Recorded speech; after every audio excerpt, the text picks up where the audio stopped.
Hello everyone, आप सब कैसे हैं। मैं आकाश कुमार उड़ाना आईसीटी स्वागत करता हूँ। आपको पता है हमारी 11वीं क्लास है, एनवायरमेंट ज्योग्राफी हम लोग देख रहे हैं। उसमें प्राकृतिक वन चल रहे थे। सबसे पहले कल हमने उष्णकटिबंधीय सदाबहार वन और आर्द्र वन को विषय में पढ़ा। फिर उसके बाद उसके बाद पर्णपाती वनों के बारे में हम लोग पढ़ रहे थे। पर्णपाती वन में दो कंडीशन पढ़ रही थी। एक वो थे जो आपका 100 से 2 सेंटीमीटर के बीच वर्षा करते हैं, उनको आर्द्र बोलते हैं। एक आपके जो 100 से मतलब 70-100 के बीच में करते हैं, उनको शुष्क बोलते हैं। उन क्षेत्रों को पढ़ चुके हैं, उनके बारे में पूरा देख चुके हैं। सबसे पहले एक बार इतना पूरा इसमें हमने पढ़ा है रुद्र सदाबहार वन के बारे में, फिर आगे बढ़ेंगे। चलिए, अब आप इसके बाद नीचे बढ़िए और फटाफट एक नजर हाथ उड़ाइए उष्णकटिबंधीय पर्णपाती वनों पर।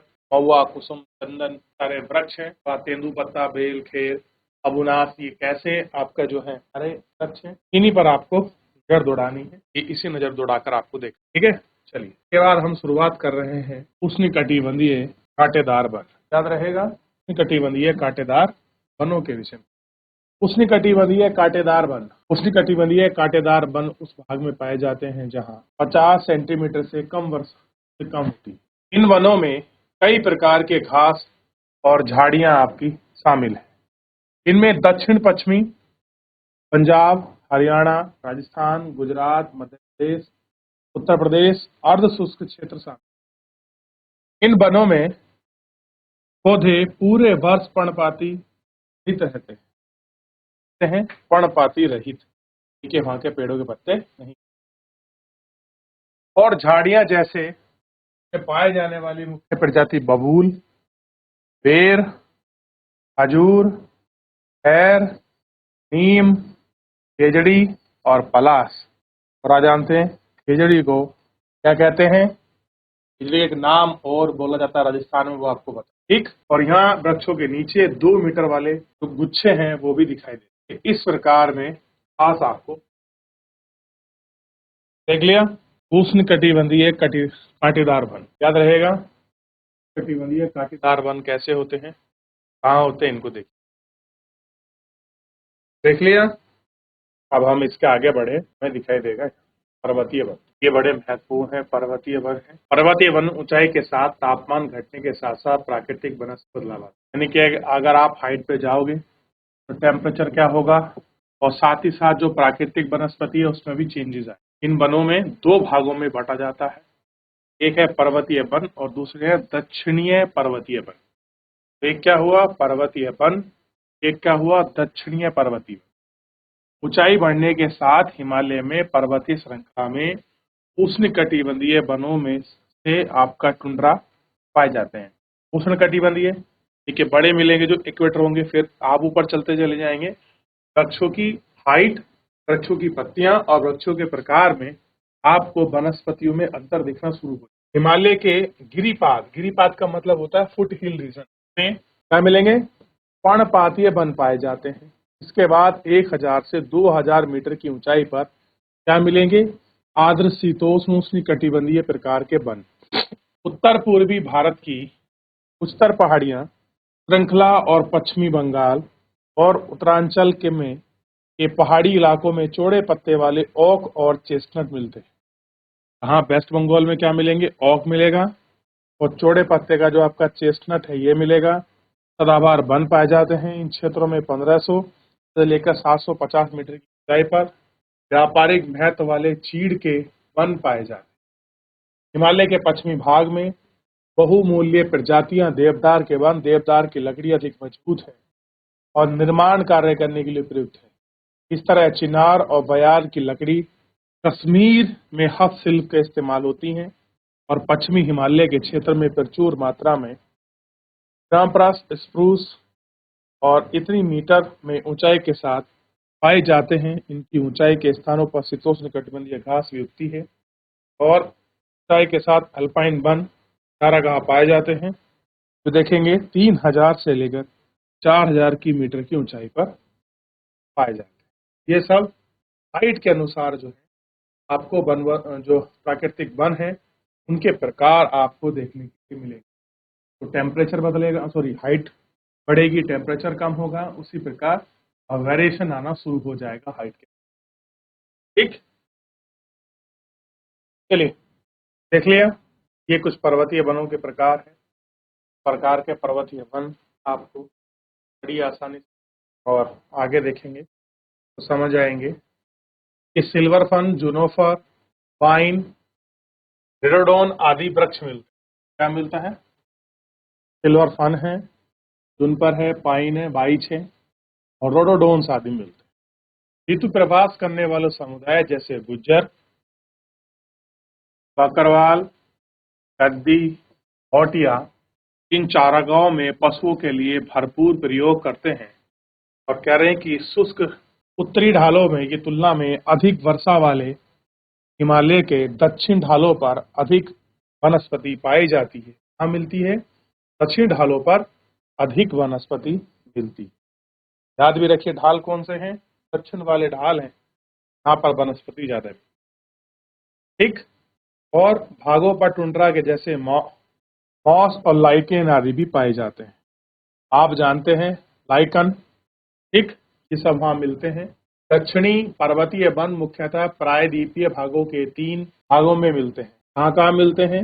एक है पश्चिमी घाट, विंध्याचल और नीलगिरी। पश्चिमी घाट आप देखिएगा तो आपको दिखाई देगा विंध्याचल, यानी कि विंध्यवाला जो पार्ट है एमपी के आसपास का रीजन, और नीलगिरी, नीलगिरी आपको पता है कहाँ मिलती है? नीलगिरी तमिलनाडु में है। उसी पर्वत श्रृंखला की बात कर रहा है। ठीक, ये श्रृंखलाएं उष्णकटिबंध में पड़ती हैं।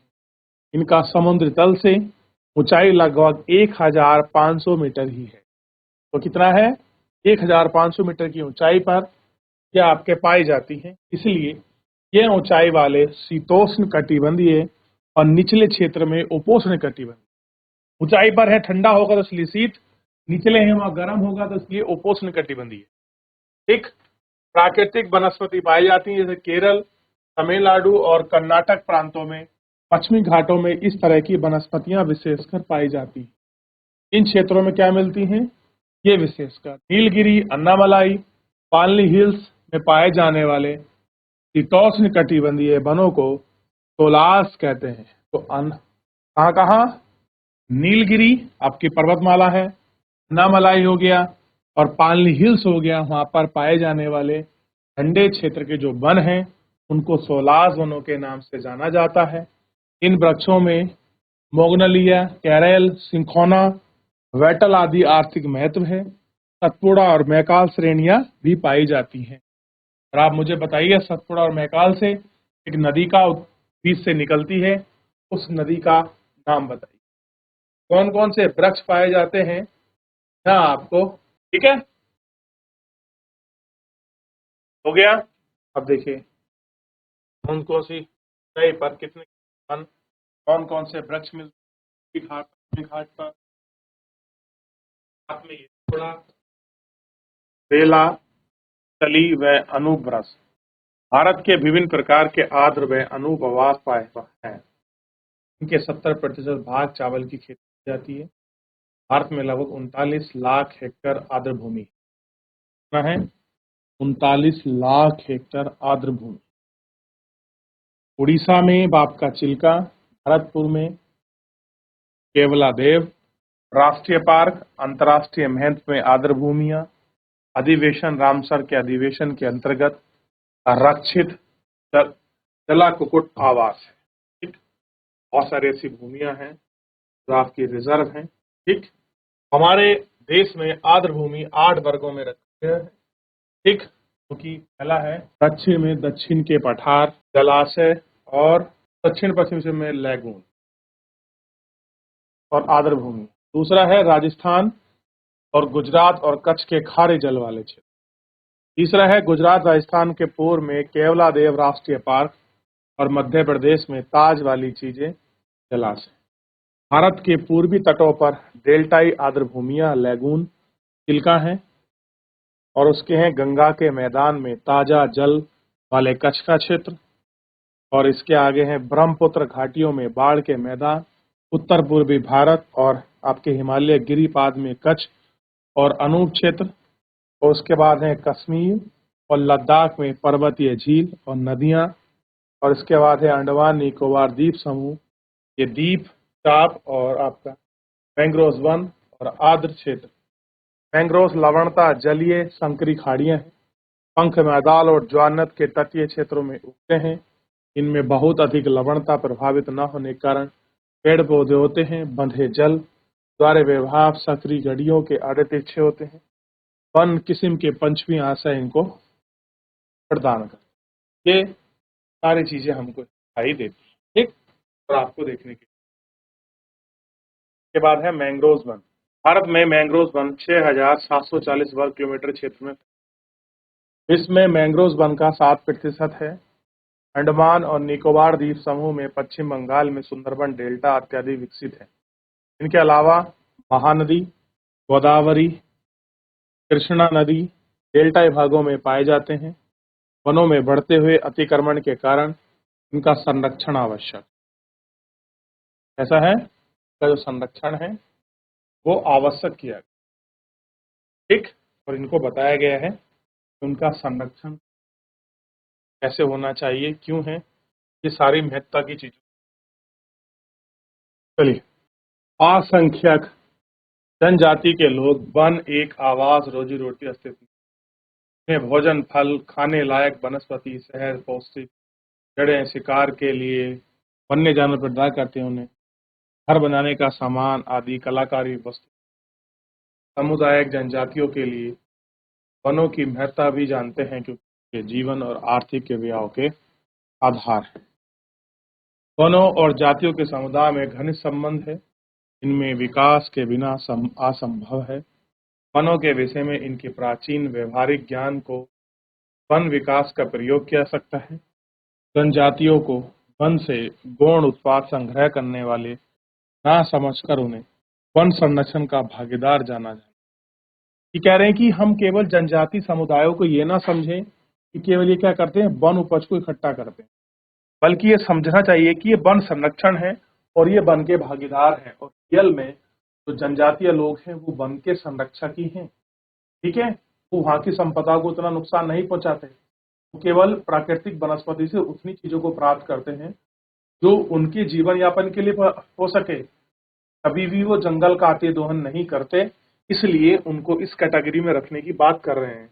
भैया उनको संरक्षण की जगह मिलनी चाहिए, ना कि उनको ऐसा कि वो आपका संरक्षण कर रहे हैं, काट रहे हैं। चीज के विषय में ऐसा कुछ नहीं है। तो इस तरीके से हमने सारे वनों को देख लिया। कल हम वन संरक्षण की बात करें, ठीक है। Forest preservation. फिलहाल आज के लिए इतना ही, मिलेंगे।